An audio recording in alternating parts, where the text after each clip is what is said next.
बांग्लादेश के चुनाव नतीजे पर हर हिंदू की नजर थी, क्योंकि जिस तरह से वहां पर हिंदुओं पर अत्याचार हुए, जिस तरह से वहां पर कट्टरपंथियों ने उत्पात मचाया हुआ था, उसमें हिंदुओं के लिए सवाल यही था कि ये कट्टरपंथी चुनाव जीत गए तो क्या ही होगा। लेकिन ऐसा हुआ नहीं। हिंदू विरोधी कट्टरपंथियों की बड़ी हार बांग्लादेश के चुनाव में हुई। कट्टरपंथियों को शह देने वाले मोहम्मद यूनुस का भी खेल खत्म होता दिखा, क्योंकि 18 महीनों से भयंकर उथल पुथल से जूझ रहा बांग्लादेश नए बदलाव की दहलीज पर पहुंच चुका है। 17 साल के लंबे इंतजार के बाद बांग्लादेश लौटे पूर्व प्रधानमंत्री खालिदा जिया के बेटे तारिक रहमान का बांग्लादेश का नया पीएम बनना करीब करीब तय है। बस उनके शपथ ग्रहण का आधिकारिक ऐलान होना बाकी है। तारिक रहमान, जिनको आप देख रहे हैं ऐसे हाथ हिला रही है, ये तारिक रहमान खालिदा जिया के बेटे हैं। तारिक रहमान बांग्लादेश के इतिहास में करीब 35 साल बाद वो पुरुष हैं जो प्रधानमंत्री बनने वाले हैं। इसके पहले सिर्फ महिलाएं ही प्रधानमंत्री हैं। बांग्लादेश में तारिक रहमान की पार्टी बीएनपी को आम चुनावों में 2/3 सीटें मिलने को देश के लिए नई शुरुआत माना जा रहा है। चुनावों में तारिक रहमान का सीधा मुकाबला कट्टरपंथी जमाते इस्लामी के शफीकुर रहमान से था, जिनकी पार्टी को बांग्लादेश की अंतरिम सरकार के प्रमुख मोहम्मद यूनुस का भी पर्दे के पीछे से समर्थन मिल रहा था, क्योंकि पूर्व पीएम शेख हसीना की पार्टी अवामी लीग पर चुनाव से पहले ही बैन लग गया था, तो वो तो रेस में थे ही नहीं। आज पाठशाला में आपको बताने जा रहा हूं कि तारिक रहमान के हाथों में बांग्लादेश की बागडोर आने से भारत बांग्लादेश के रिश्तों पर क्या असर पड़ेगा। बांग्लादेश में हिंदुओं पर जो अत्याचार हो रहा था, क्या वो रुक जाएगा। तारिक रहमान की ऐतिहासिक जीत के बाद पीएम मोदी ने फोन पर उनसे क्या बात की है। क्या भारत को शेख हसीना को वापस करना होगा बांग्लादेश को। सबसे पहले देखिए कि बांग्लादेश में 299 सीटों पर हुए चुनाव के नतीजों में क्या सामने आया। फिर आपको बताएंगे कि बांग्लादेश के हिंदुओं को क्या इन चुनावी नतीजों से राहत मिलेगी या नहीं। पूर्व पीएम खालिदा जिया के बेटे तारिक रहमान की पार्टी बीएनपी ने 211 सीटें जीती हैं 299 में से। कट्टरपंथी शफीकुर रहमान की पार्टी जमाते इस्लामी को सिर्फ 68 सीट मिली। बांग्लादेश में शेख हसीना के तख्ता पलट के लिए आंदोलन खड़ा करने वाली स्टूडेंट्स की पार्टी एनसीपी को जनता ने नकार दिया। एनसीपी यानी नेशनल कन्वेंशनल पार्टी को मात्र 6 सीटों पर जीत मिली। माना जा रहा है कि कट्टरपंथ जमात के साथ गठबंधन करने से आंदोलनकारी स्टूडेंट्स की पार्टी को नुकसान हुआ है। 7 सीटों पर छोटी पार्टियों ने और 7 सीटों पर निर्दलीय उम्मीदवारों ने जीत हासिल की। एक्सपर्ट्स के मुताबिक बांग्लादेश चुनाव में बीएनपी की ऐतिहासिक जीत की 3 प्रमुख वजहें मानी जा रही। पहली वजह पूर्व पीएम शेख हसीना की पार्टी अवामी लीग के वोटर, और उसमें भी खास तौर पर हिंदू वोटर, बीएनपी की तरफ शिफ्ट हो गए, क्योंकि वो कट्टरपंथियों से जो है वो छुटकारा चाहते थे। दूसरी वजह, मोहम्मद यूनुस के खुले समर्थन के बाद भी कट्टरपंथी जमात का पुराना इतिहास उनकी जीत के आड़े आ गया।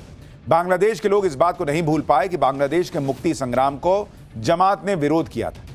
तीसरी वजह, शेख हसीना सरकार का तख्ता पलट करने में अहम भूमिका निभाने वाली स्टूडेंट्स की एनसीपी यानी नेशनल सिटीजन पार्टी को आपसी टूट और जमात से गठबंधन करना भारी पड़ा। लोगों ने उन्हें पूरी तरह खारिज कर दिया। बांग्लादेश के चुनाव में वहां के हिंदुओं ने बीएनपी पर इसलिए भी भरोसा किया क्योंकि भाई शेख हसीना की पार्टी अवामी लीग चुनाव लड़ तो रही थी नहीं, उस पर तो बैन लगा दिया गया था। अब विकल्प में बचता था बीएनपी, उसके अलावा था जमाते इस्लामी। भाई जमाते इस्लामी के साथ जाना मतलब नरसंहार झेलना था, क्योंकि उसका इतिहास ही है 1971 से हिंदुओं के नरसंहार में शामिल होने का। ऐसे में बांग्लादेश के हिंदुओं को बीएनपी की सरकार आने पर उन पर हो रहे अत्याचारों पर लगाम लगने की उम्मीद नजर आई। और इसकी वजह क्या है? देखिए, 17 साल बाद जब चुनाव से पहले तारिक रहमान लंदन से बांग्लादेश लौटे तो उन्होंने अपने पहले ही भाषण में कहा था कि बांग्लादेश मुसलमान, हिंदुओं, बौद्धों, ईसाइयों और सभी धर्मों के मानने वालों का है और वो सभी के लिए एक सुरक्षित बांग्लादेश चाहते हैं। अपने चुनावी वादों में भी हिंदुओं की सुरक्षा का उन्होंने भरोसा दिया है और कहा है कि हिंदुओं और दूसरे अल्पसंख्यकों की जान, संपत्ति और पूजा स्थलों की सुरक्षा के लिए सख्त कानून बनाए जाएंगे। ऐसे में बांग्लादेश के हिंदुओं को शायद लगा कि लंदन में 17 साल रहने के दौरान हो सकता है तारिक रहमान ने नया बांग्लादेश बनाने जैसा कोई ब्लूप्रिंट तैयार किया हो जिसमें हिंदुओं को भी सम्मान मिलेगा, क्योंकि बीएनपी भी कोई बहुत हिंदुओं से मोहब्बत करने वाली पार्टी पहले नहीं रही है। अब बदल गई हो, हालात बदल गए इसलिए बदल जाए, कह नहीं सकते।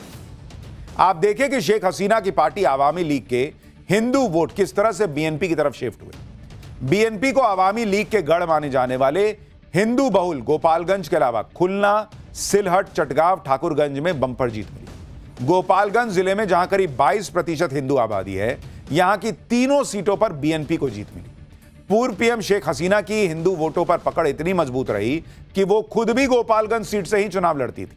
वो गोपालगंज भी बीएनपी जीत गई। यानी शेख हसीना का सारा हिंदू वोट जो है वो बीएनपी की तरफ चला गया। बांग्लादेश में बीएनपी जीत तो गई, भर भर के हिंदुओं के वोट भी मिल गए, लेकिन हिंदुओं के पास विकल्प भी नहीं था। एक तरफ घनघोर कट्टरपंथी थे तो दूसरी तरफ बीएनपी जैसे कम कट्टरपंथी। यानी बांग्लादेश के हिंदुओं को बहुत खराब और कम खराब में से किसी एक को चुनना। यानी ज्यादा खराब और कम खराब के बीच में से उन्होंने बीएनपी को चुना, जो कम खराब नजर आती है जैसे ही आप कट्टरपंथियों को देखते हैं।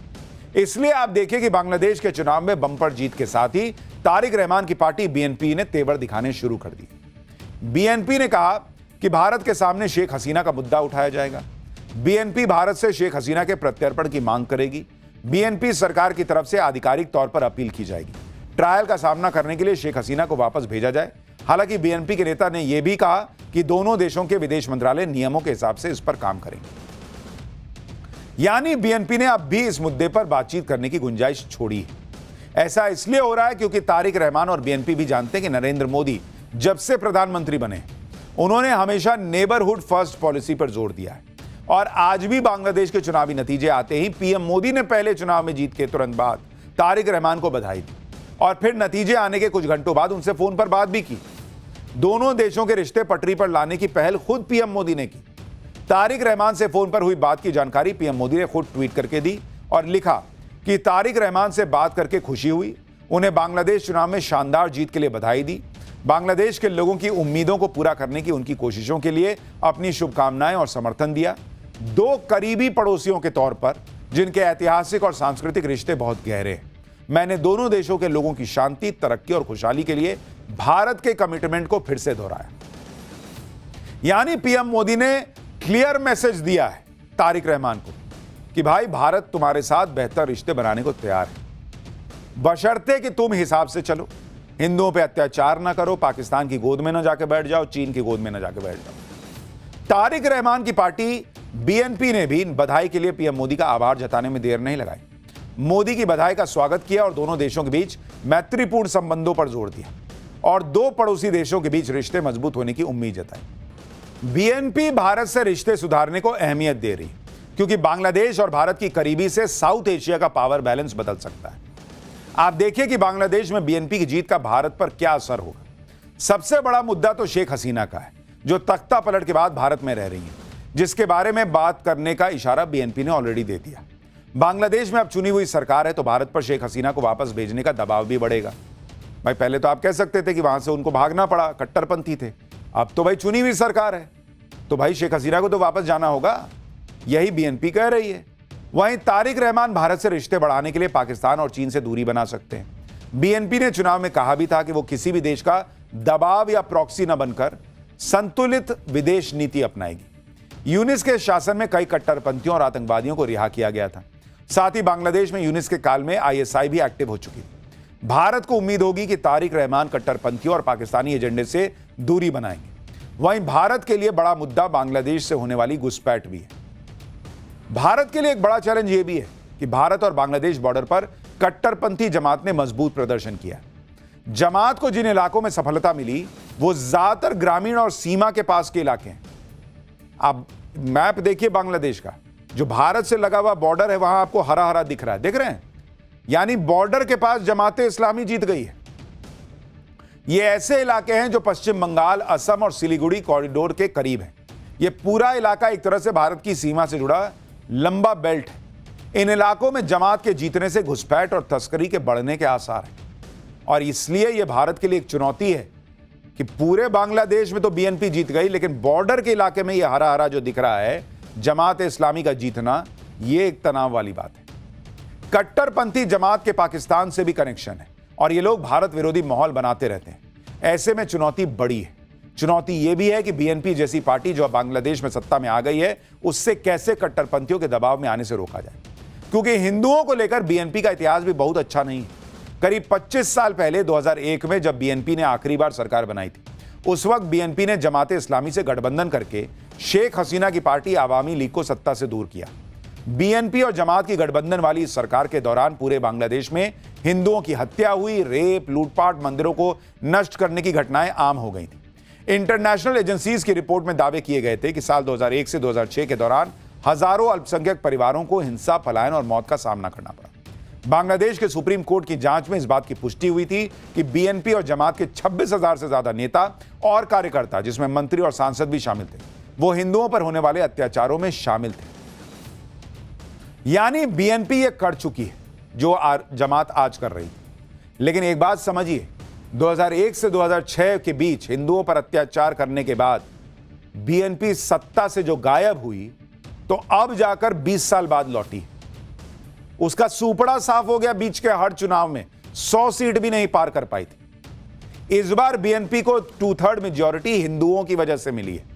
और यह बात बीएनपी को समझनी होगी कि हिंदुओं को किनारे लगाकर उनका चुनाव जीतने में इस्तेमाल करके और फिर बाद में अगर उनको कोहनी मारने की सोच रही है, तो यह बीएनपी को आगे जाके भारी पड़ जाएगा। और इसलिए उम्मीद कर रहे हैं कि जिस तरह से बीएनपी के साथ भारत ने नए रिश्ते बनाने की शुरुआत की है, उसमें हिंदुओं के हितों की सुरक्षा होगी। और बांग्लादेश के हिंदुओं की रक्षा करने के लिए पीएम मोदी जितनी ताकत लगा सकते हैं, उतनी ताकत लगाने में कोई कसर नहीं छोड़ेंगे। For more of such videos, do like, share and subscribe to ET Now Swadesh.